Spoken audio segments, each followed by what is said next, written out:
বাপ বেটার কেচ্ছায় আমন্ত্রণ আপনাদের। আমি অরুণ কুমার বিশ্বাস। আমি অনিকেত বিশ্বাস। শুনতে থাকুন আমাদের।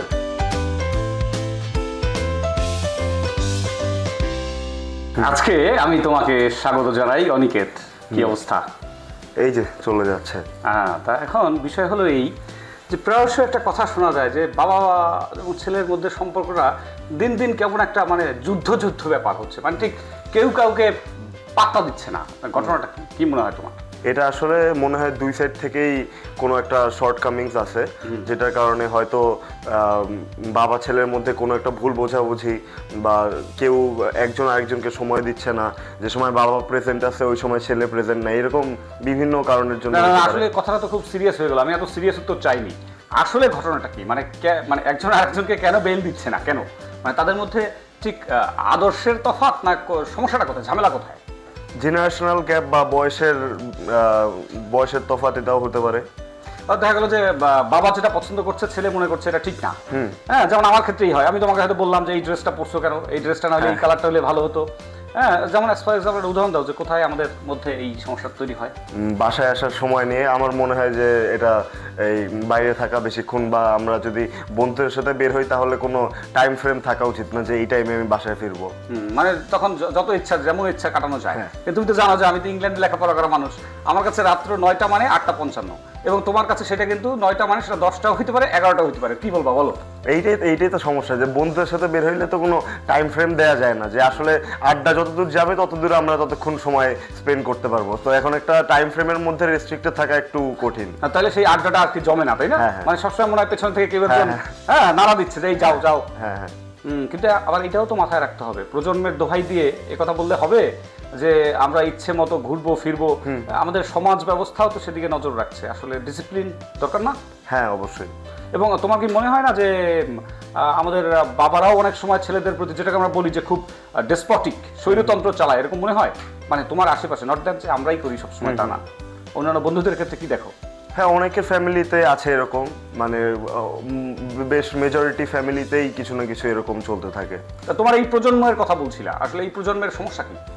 এই প্রজন্ম আসলে ডিট্যাচড ফ্রম রিয়ালিটি। তারা আসলে যারা মানে আমাদের জেনারেশনের ঠিক পরের জেনারেশন যেটা, তারা হচ্ছে আমরা যেমন ছোটবেলায় আমরা একটু খেলাধুলা বা একটু মানে রিয়েল লাইফ ইন্টারাকশনের মধ্যে ছিলাম, বাট ওরা আমাদের ঠিক পরের জেনারেশন বা আমার ছোট ভাইয়ের জেনারেশন যেটা, ওদেরকে তাদের ম্যাক্সিমাম প্যারেন্টস হচ্ছে মানে তারা বড় হওয়ার পরেই স্মার্টফোন হাতে পায়।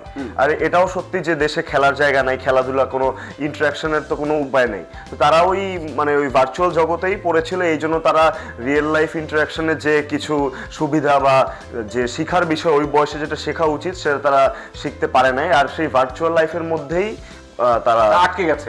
এবং এক্ষেত্রে করোনা কোভিড পিরিয়ড একটা বড় ভূমিকা রেখেছে। আমার যতদূর মনে পড়ে ওই সময় বাধ্য হয়েছিল বাবা মা তার সন্তানদেরকে তোমার ওই স্মার্টফোন দেওয়ার জন্য, কারণ ক্লাসগুলো তখন অনলাইন হতো। এটা তো আমরা চাইলেও চেঞ্জ করতে পারবো না, তাই না? হ্যাঁ, কিন্তু সে ঠিক আছে, কিন্তু তারপরও এইটা মানে গিভেন দ্য সিচুয়েশন আমাদের কি অন্যভাবে ভাবার সুযোগ আছে কিনা? কারণ আমরা তো এরকম প্রজন্ম চাই না। হ্যাঁ, অবশ্যই, কিন্তু তাহলে তাদেরকে সেইভাবে নার্চার করতে হবে, তাদেরকে বুঝাতে হবে যে রিয়েল লাইফ ইন্টারাকশন দরকার আছে। কারণ যে হচ্ছে মানে ভার্চুয়াল লাইফের মধ্যে আটকে আছে, সে আসলে অ্যাট ওয়ান পয়েন্ট এটা একটা মেন্টাল ইস্যুর মতন দাঁড়ায়, যে তারা আসলে মানুষের সাথে কমিউনিকেট করতে পারতেছে না, কোনো মানে রিয়েল লাইফ সিচুয়েশনে তারা নিজেদেরকে এক্সপ্রেস করতে পারে। হ্যাঁ, না, আমি ক্রিমিনোলজি পড়তে গিয়ে দেখলাম, আমি সেদিনও একটা জায়গায় বলছিলাম যে এই যে আমাদের পোলাপান যে তোমার ফ্যামিলি মাইন্ডেড হচ্ছে না, তারা যে ডিরেইলড হচ্ছে, কিশোর গ্যাংয়ের কথাও যদি বলি, এক্ষেত্রে পরিবারের বাবা মার একটা ভূমিকা আছে বলে মনে হয়। হ্যাঁ, তাও হতে পারে, কারণ তারা ফ্যামিলিতে হয়তো সেই ভ্যালিডেশন বা সময়টা পাচ্ছে না। তারা হয়তো তারা যদি সেই ফ্যামিলিতে মানে সেরকম একটা ইম্পর্টেন্স পাইতো, তাইলে হয়তো তারা বাইরে ইম্পর্টেন্সটা খোঁজার চেষ্টা করে। এক্স্যাক্টলি, মানে একটা আইডেন্টিটি ক্রাইসিস তৈরি হয় বলেই তারা বাইরে যদি কেউ তাদের প্যাম্পার করে, বলে যে না তুমি কিছু একটা করে দেখাচ্ছ, তখন তারা প্রলুব্ধ হয় নাকি? হ্যাঁ। তো সেক্ষেত্রে বাবা মা কি করবে? বাবা মার খোঁজ রাখতে হবে তাদের ছেলে মেয়ে, তারা আসলে তারা মেন্টালি কোন অবস্থায় আছে বা তারা অ্যাকচুয়ালি খুশি কিনা সেটা তাদের মেক শিওর করতে হবে। না, এখন তোমাদের খুশি করার জন্য তো অনেক কিছু করা লাগে, যেমন ধরো হিউজ জাঙ্ক ফুড খাওয়ান লাগে, তারপরে প্রচুর টাকা পকেট মানি দিতে হয়। সো এটা কি অ্যালাউ করা ঠিক না? এখন যদি সেটা মানে যদি ছেলে বা মেয়ে হচ্ছে তাদের রেঞ্জের বাইরে চলে যায়, তাহলে তাদেরকে সেভাবে বুঝাইতে হবে যে কি কারণে ফ্রিডম, যেটাকে আমরা বলি, তাই না? হ্যাঁ, কিন্তু একটা কথা হয় যে বাবা মা সময় দেয় না, কিন্তু সময় আমরা কিভাবে মাপবো? এটা কোয়ালিটি টাইম, এটা কিন্তু একটা ইম্পর্টেন্ট জিনিস। তুমি সারাদিন দুইজনে বসে থাকলাম মুখোমুখি, কিন্তু কোনো ধরনের ভাব বিনিময় হলো না, যেটা আমরা এখন করছি, but you are not doing fine. সন্তানদের বেড়ে ওঠার ক্ষেত্রে, গড়ে তোলার ক্ষেত্রে এই যে কথা বলা, এটা কিন্তু খুব দরকার, কি মনে হয়? হ্যাঁ, অবশ্যই।